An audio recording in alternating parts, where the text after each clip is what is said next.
చట్టాన్ని ఎట్లా వక్రీకరించడం అనేది ఏ లెవెల్కి పోయారంటే ఇట్లా పెట్టాలంటే బహుశా మనం వచ్చిన 6 నెలల్లోనే వాళ్ళందరినీ పెట్టేసిండొచ్చు.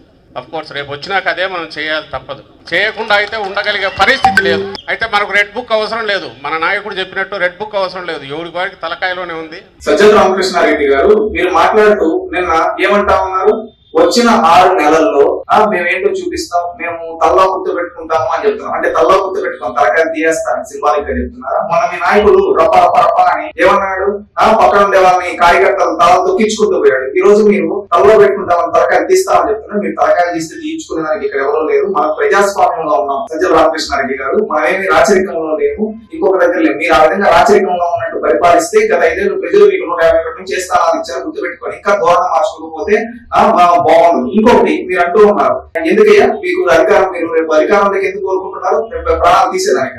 ఈ రోజు ప్రజలు మీరు ఆ విధంగా రౌడీజం గూండాయిజం ఎంతో మంది ఆనాడు 150 స్థానాలు ఇస్తే మీకు మీరు ఏం చేశారు, పేదోడి పొట్టగొట్టి అన్న క్యాంటీన్ ఆపేశారు. అదే విధంగా ఎంతో మంది బడుగు బలహీన వర్గాలు బీసీ ఎస్సీ ఎస్టీ మైనారిటీలు ప్రశ్నించిన వాళ్ళపైన అక్రమ కేసులు పెట్టి రాష్ట్ర స్థాయి నాయకుల నుంచి గ్రామ స్థాయి నాయకుల వరకు ఎంతో మంది సోషల్ యాక్టివిస్టుల పైన కేసులు పెట్టారు. గుర్తుందా సజ్జల రామకృష్ణారెడ్డి గారు? ఈ విధంగా వేధించుకుంటూ పోతే మీకు ఈ స్థానాలు వచ్చాయి. ఈ రోజు అవన్నీ ప్రజలు వద్దు అని చెప్పి మార్పు కోరుకొని ప్రజలు మిమ్మల్ని ఓడించారు. ఇప్పుడు రేపు మళ్ళీ మేము వచ్చి తలలో గుర్తు పెట్టుకొని తలకాయలు తీస్తామంటే ఎవరు చూస్తున్నారు? ఒకటి గుర్తు పెట్టుకొని ఈ రోజు రాష్ట్రంలో అభివృద్ధి జరుగుతుంది, సంక్షేమం జరుగుతుంది, సంస్కరణలు జరుగుతూ ఉన్నాయి. ఒకప్పుడు మీరు ఆపేసిన అన్నా క్యాంటీన్ తెచ్చి ఈ రోజు పేదలకు భోజనం పెడుతూ ఉన్నారు. అదే విధంగా పెన్షన్ గతంలో ఎన్నడూ లేని భారతదేశంలోనే అత్యధికంగా పెన్షన్ ఈ రోజు మన రాష్ట్రంలో ఇస్తూ ఉన్నారు. అదేవిధంగా మత్స్యకారులకు అండగా మత్స్యకార భరోసా ఇస్తూ ఉన్నారు. అదేవిధంగా మనం చూస్తే అన్నదాతలకు అన్నదాత స్కీమ్ ఇస్తున్నారు. ఈ రోజు ఇంట్లో ఎంతమంది పిల్లలు ఉంటే అంతమంది పిల్లలకి తల్లికి వందనం ఇస్తూ ఉన్నారు.